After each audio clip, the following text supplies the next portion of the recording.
रोचक हैं रोजगार डेवलपर्स। वो रोती रही, बिलखती रही, अपने पति की जान की भीख मांगती रही, लेकिन उन आतंकियों ने उसके पति की जान फिर भी नहीं बख्शी।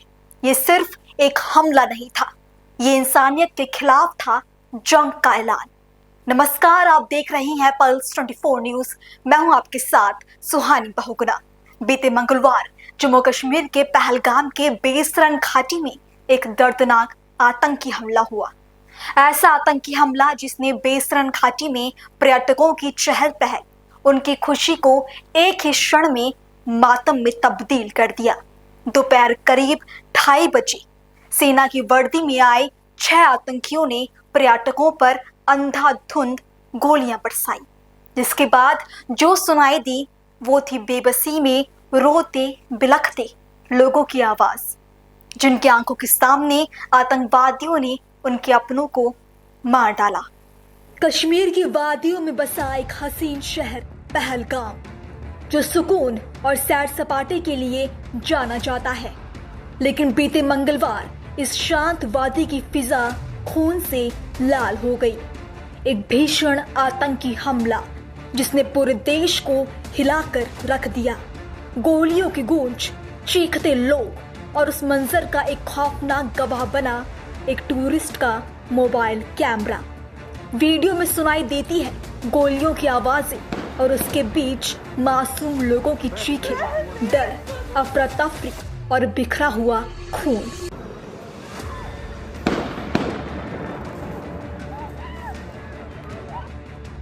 पीड़ित चश्मदीदों के मुताबिक आतंकियों ने लोगों को धमकी दी थी कि जो आजान नहीं करेगा उसे गोली मार दी जाएगी। इस तरीके से भी वो हिंदू और मुस्लिम की पहचान कर रहे थे।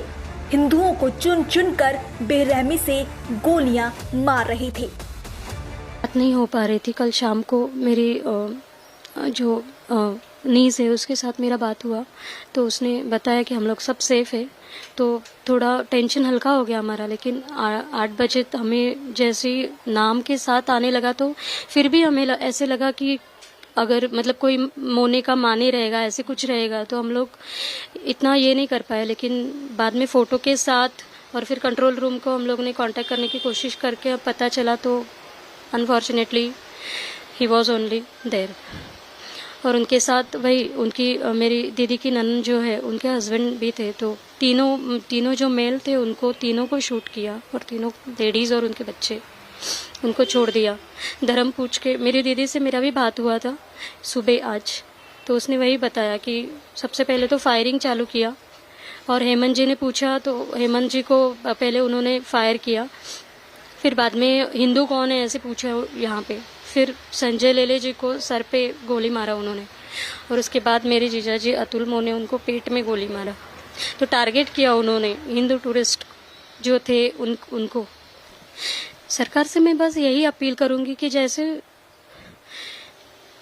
ये जो आतंकवादी है उनको कड़ी से कड़ी सजा जल्दी से जल्दी उनको ढूंढ के दो और सबके सामने दो, कि कोई ऐसी वापस कोशिश ना कर पाए कि ऐसे जो निष्पाप लोग हैं उनको उनके जो भी उनको मतलब उनका लाइफ बर्बाद कर दे। जो कॉमन मैन है उनका लाइफ बर्बाद कर दे। जो मेन कमाने वाला इंसान रहता है उनका यही टारगेट था आतंकवादियों का, कि जो भी कमाने वाले हैं इंसान, जो घर का मेन पर्सन रहता है उनको टारगेट करो तो अपने आप वो घर बर्बाद हो जाए। तो बस यही था आतंकवादियों का। और मजहब तो मतलब मैं क्या ही बोलूँ, अभी पूछ के सामने उन्होंने जो भी 2019 में हुए आतंकी हमले में 40 जवान शहीद हुए थे। 2016 में हुए आतंकी हमले में 19 जवान शहीद हुए थे और 30 से ज्यादा सैनिक घायल हुए थे। गांधरबल आतंकी हमले में 7 लोगों की मौत हुई थी। 9 जून 2024 को रिहायशी में हुए आतंकी हमले में 9 लोग मारे गए थे। उधमपुर अटैक में 2 जवान शहीद और 11 जवान घायल हुए थे। 10 जुलाई 2017 को आतंकियों ने अमरनाथ यात्रियों की बस को निशाना बनाया, जिसमें 8 तीर्थयात्री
संख्या घट गई है। स्थानीय युवाओं की भर्ती में भारी गिरावट आई है और आतंकी नेटवर्क लगभग समाप्ति की ओर है। लेकिन यदि ये स्थिति वास्तव में इतनी बेहतर थी तो पहलगाम जैसे सुरक्षित और संवेदनशील क्षेत्र में आतंकवादी कैसे खुलेआम गोलियां बरसाकर फरार हो गए? ये प्रश्न इसलिए भी गंभीर है क्योंकि ये इलाका न केवल पर्यटकों के लिए आकर्षण का केंद्र है बल्कि अमरनाथ यात्रा का प्रमुख आधार स्थल भी है, जहां हर साल लाखों श्रद्धालु आते हैं। जम्मू कश्मीर सरकार ने पहलगाम आतंकी हमले में मारे गए लोगों के परिवारों को 10 लाख रुपए की आर्थिक मदद देने का ऐलान किया। साथ ही गंभीर रूप से घायल लोगों को 2 लाख रुपए और मामूली रूप से घायल लोगों को 1 लाख रुपए दिए जाएंगे। केंद्रीय गृह मंत्री अमित शाह ने श्रीनगर के पुलिस कंट्रोल रूम में पहलगाम आतंकवादी हमले के पीड़ित परिवारों से मुलाकात भी की। पहलगाम आतंकवादी हमले के खिलाफ पूरे देश में आक्रोश है। 35 साल में पहली बार आतंकवाद के खिलाफ कश्मीर पूरी तरह बंद है। लोग सड़कों पर उतरकर प्रदर्शन कर रही हैं। दुकानें, निजी स्कूल, कॉलेज समेत पेट्रोल पंप बंद हैं।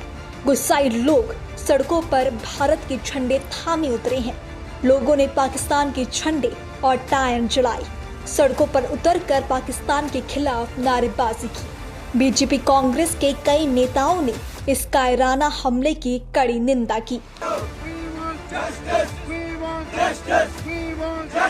सारे जहां से अच्छा हिंदुस्तान हमारा, सारे जहां से अच्छा हिंदुस्तान हमारा। हम बुलबुले हैं इसकी, ये गुलसिता हमारा। हम बुलबुले हैं इसकी, ये गुलसिता हमारा। हमारे अभी इधर जमा होने का मकसद, जो हमने अभी ये जेंटल मार्च किया है, हमारे यहाँ जमा होने का मकसद जो आज पहलगाम में टेरर अटैक हुआ है, हम पूरे पहलगाम की तरफ से इसकी पुरजोर मजम्मत करते हैं। जिसने भी ये बुज़दिलाना हमला किया है, हम पहलगाम के बाशिंदे, पहले हम हिंदुस्तान के बाशिंदे हैं, उसके बाद हम कश्मीरी है। हम उसकी तरफ से, अपने पहलगाम के अवाम की तरफ से इस बुज़दिलाना हमले का पुरजोर मजम्मत करते हैं। जिसने भी ये आज ये बुज़दिलाना हमला टूरिस्ट पे किया है, ये टूरिस्ट पे अटैक नहीं है, ये पूरी इंसानियत पे अटैक है। आज इंसानियत का कत्ल हुआ है। जो गवर्नमेंट है जम्मू एंड कश्मीर की, हम उनसे पुरजोर मजम्मत करते हैं कि उनसे इल्तिजा रिक्वेस्ट करते हैं कि जिसने भी ये हमला किया है, कातिल को जल्द से जल्द पेश किया जाए। इस हमले की पुरजोर मजम्मत करते हैं। We want justice! We want justice! मजलूमों का कत्लेआम बंद करो, बंद करो। मजलूमों का कत्लेआम बंद करो, बंद करो। इस हमले में जिस भी फैमिली ने कोई भी मेंबर गवाया है, हम उसके साथ शाना बशाना है। जो दुख उनके साथ, हम जो दुख उन्होंने आज उठाया है, उनके साथ वो हमने भी पूरा, हम उसमें पूरा शरीक है।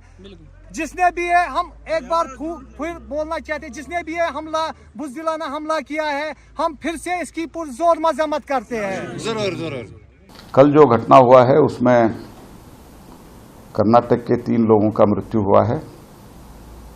तो कल ही शाम से एक एक करके मैसेज आना शुरू हुआ और संबंधित लोगों से, गृह मंत्रालय से, गृह मंत्री जी से और लेफ्टिनेंट गवर्नर के ऑफिस को हमने संपर्क करके जो 3 लोगों का मृत्यु हुआ था और 2 लोग घायल हुए थे, उन लोगों को पहले प्रायोरिटी पर उनका पार्थिव शरीर को कर्नाटक के अपने अपने स्थल में, जन्म स्थान में पहुंचाने के लिए जो कुछ भी व्यवस्था करना था, उसके लिए हमने सबसे बातचीत की। और जैसे मैंने कहा, जम्मू कश्मीर के माननीय लेफ्टिनेंट गवर्नर के साथ ही साथ हमने माननीय गृह मंत्रालय के अधिकारी, इन सब लोगों से संपर्क में रहते हुए बॉडी शिफ्टिंग और बाकी जो घायल है उनका शिफ्टिंग, अन्य भी जो यात्रार्थी उधर थे उन लोगों को अपने अपने राज्यों के लिए, अपने अपने गांवों के लिए जाने के लिए व्यवस्था के बारे में हमने बातचीत की। और कल रात को कर्नाटक के मीडिया से भी मुझे मैसेज आया और बाकी उधर जो फंसे हुए थे वो लोग भी मुझे मेरे ऑफिस को मैसेज वगैरह भेजा था कि एयरलाइन का अवेलेबिलिटी कम है। मैं तुरंत श्री राम मोहन रायडू सिविल एविएशन मंत्री जी से भी बात की और तुरंत एक्स्ट्रा वो भी he was also through out night, मैं बोलने के बाद ही हुआ है ऐसे मैं क्लेम नहीं कर रहा हूँ, through out night he was awake, वो भी काम कर रहे थे। हमारे जो ध्यान में आया था वो भी मैं उनके माननीय सिविल एविएशन मंत्री के ध्यान में लाया। एडिशनल फ्लाइट भी अरेंजमेंट हुआ है और जो प्राइस सर्ज का भी विषय आया मेरे ध्यान में वो भी मैंने उनके ध्यान में लाया, तुरंत उसमें भी हमने कार्रवाई की है। ओवरऑल कोऑर्डिनेट करके हम काम कर रहे हैं। इस घटना को मैं कंडेम करता हूं। तो इसको केवल डिसरप्ट करने के लिए जो कुछ भी उधर डेवलपमेंट हो रहा था, टूरिस्ट का बहुत बड़ी मात्रा में देश विदेश से जो टूरिस्ट आ रहे थे उसके कारण इकोनॉमी भी अच्छे हो रहा था, उसको डिसरप्ट करने के लिए ये टेररिस्ट अटैक हुआ है। लेकिन ये सब हुआ है, इसका खंडन तो हम करते हैं, लेकिन इसके लिए आगे भी जो सख्त कार्रवाई करना है जीरो टॉलरेंस अप्रोच के साथ, वो हमारा पॉलिसी आगे बढ़ेगा और इन फ्यूचर में भी ऐसा घटना ना हो जाए, ऐसे जो भी प्रिकॉशन लेना है। The terror attack which took place in Pahalgam yesterday was a very well planned terror attack in which unnecessarily 27 or 28 tourists were killed, and this is very, very bad because people who were killed had got nothing to do with anything except tourism. Now this attack took place at a place which is about 7 to 8 kilometers away from Pahalgam, where there is no presence of security forces. So therefore they were soft targets, and the terrorists came from the jungles which were nearby, did the job, and then they went away. Now the issue is what will happen next. As far as these terrorists are concerned, these terrorists will be hunted down. There will be no doubt at all on this issue. Normally, a life of a terrorist in Jammu and Kashmir is never more than 6 months. So they would be killed. That there should be no doubt. Today, it is said that in the Kashmir Valley, there are about 50 to 60 terrorists are still operating. That is one estimate which comes out at regular interval. And plus south of Pir Panjal, that is the area of Udhampur, Jammu, there are about maybe 5 to 10 terrorists may still be operating. But relentless anti-terrorist operations, and they will be eliminated over a period of time. However, whichever terrorists get eliminated, Pakistan will again infiltrate new terrorists from various routes, land routes, that is via LOC, or these days more popular is the international border, from where they come and replace the terrorists who have been killed. Last 2 years, on an average, 200 terrorists are being killed every year. But so the replacement comes regularly, and most of the terrorists are of Pakistan origin, and very few are of Kashmiri origin. Now, next issue is there is no doubt that Pakistan was involved in this terror attack. So, how should we deal with Pakistan? There are various ways by which we can deal with them at a diplomatic level. Try and tell the United Nations Security Council that declare Pakistan as a terrorist sponsoring state. Secondly, at other levels, at a bilateral level, we can abrogate the Indus Water Treaty, thereby hurting Pakistan's economic interest. We can stop trade with Pakistan. So these are at a bilateral level. At a military level, there are n number of options are there. First is a surgical strike, as was done post Uri attack, or a air strike, as was done post a Balakot attack.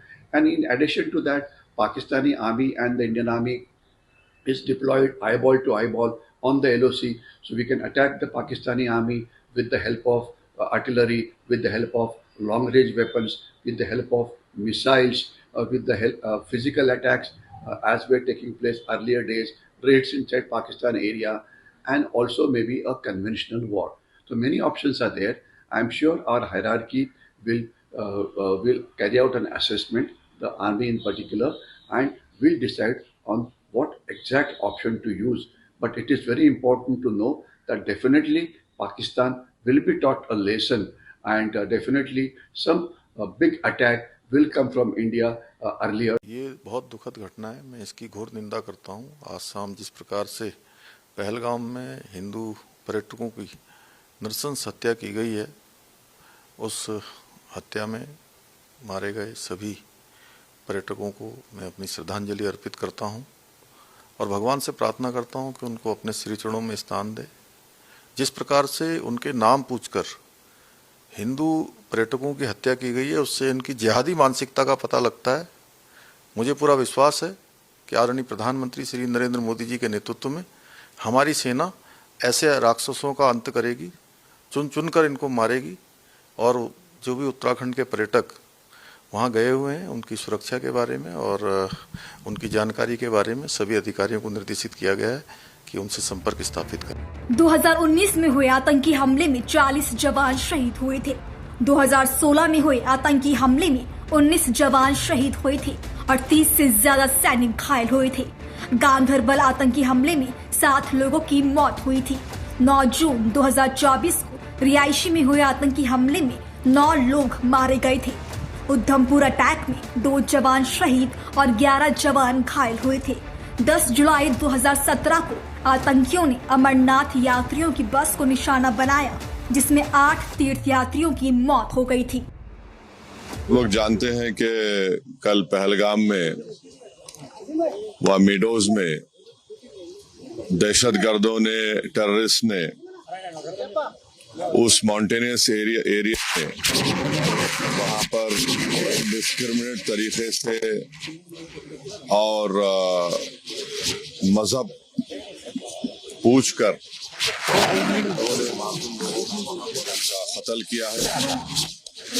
हम इनकी सख्त से सख्त अल्फाज की मजम्मत करते हैं, condemn करते हैं और हम उम्मीद करते हैं कि हुकूमत दहशतगर्दों को एक सबक सिखाएगी और साथ ही साथ हम जो लोग वहाँ पर जिनको कत्ल किया गया, इन टेररिस्ट ने इनको मारा है, हम उन तमाम फैमिली के साथ खड़े हैं और हम जो जख्मी हैं हम दुआ करते हैं कि वो जल्द से जल्द सेहतियाब हो। दूसरी अहम बात यह है कि ये एक इंटेलिजेंस फेलियर भी है और हुकूमत को, नरेंद्र मोदी हुकूमत को देखना है कि उनकी डिटरेंस पॉलिसी इतनी कामयाब हो रही नहीं हो रही है। दूसरी बात यह है कि उरी हुआ, पुलवामा हुआ, ये उरी और पुलवामा से ज्यादा कंडेमनेबल इंसिडेंट है ये, क्योंकि जो सिविलियन लोग हैं वहाँ पर जाकर ये टेररिस्ट जो हमारे पड़ोसी मुल्क से जरूर आए हैं और वहाँ से आकर यहाँ पर हमारी सरजमीन पर मासूम लोगों को उनकी जान लेते हैं और बड़ा दर्दनाक वाक़या है ये, बल्कि ये मैसेकर है और हम नरेंद्र मोदी हुकूमत से इस बात का डिमांड करते हैं कि वो अकाउंटेबिलिटी किसकी है फिक्स करें, डिटरेंस पॉलिसी को अपने देखें और उरी और पुलवामा से बड़ा इंसिडेंट है और उम्मीद करते हैं कि हुकूमत इन तमाम जालिमों को सबक सिखाएगी और इनको जो लोग मरे हैं उनसे इंसाफ होगा और MIM पार्टी उन तमाम खानदान और परिवार के साथ खड़ी हुई है जिनकी जानें गई हैं और जो जख्मी है हम ये मुतालबा करते हैं, डिमांड करते हैं कि जल्द से जल्द उनको जो भी वहाँ पर तिबी इमदाद या मेडिकल फैसिलिटी ज़रूरत है उनको पहुँचाई जाए। और ये कंडेमनेबल इंसिडेंट है। इसमें कश्मीर में टूरिज्म इंडस्ट्री को बहुत बड़ा इससे नुकसान पहुंचाने की कोशिश की जा रही है और ये टेररिस्ट जो आए हैं पड़ोसी मुल्क से, इनका एक ही मकसद है कि टेरर फैलाया जाए, मासूम लोगों की जान ली जाए और इनका एक तरीके से वहां से आना यहाँ पर हमारी सरजमीन पर और आकर इस इलाके को चूज करना, क्योंकि आप टेरेन आप देखेंगे पहलगाम में वो मेडोज जो है वहां पर घोड़े के ऊपर जाना पड़ता है आपको, इसका रोड भी नहीं है। ये बड़ा ही दर्दनाक और तकलीफदेह बात है। पहलगाम की वादियां आज खामोश हैं, पर पूरे देश की आवाज एक है। आतंक के इस नापाक मंसूबे ने भले ही हमें दर्द दिया हो, लेकिन हमारे इरादे अब और भी मजबूत हो गए। हमला सिर्फ इंसानियत पर नहीं, हमारी राष्ट्रीय एकता पर वार था और इसका जवाब हम एकता और साहस से देंगे। आज कश्मीर घाटी के लोग भी सड़कों पर हैं, आतंक के खिलाफ और शांति के समर्थन में। सरकार ने जांच के आदेश दे दिए, दोषियों को हर हाल में सजा मिलेगी। लेकिन इस हमले ने एक बार फिर हमें याद दिला दिया कि आतंकवाद के खिलाफ लड़ाई अब भी अधूरी है और ये लड़ाई सिर्फ सेना या सरकार की नहीं, ये हम सभी की है। इसी के साथ हमारे आज के शो में बस इतना ही, लेकिन इस खबर की हर अपडेट्स के लिए आप देखते रहें पल्स 24 न्यूज। नमस्कार। इस प्रोग्राम के प्रायोजक थे रोजगार डेवलपर्स।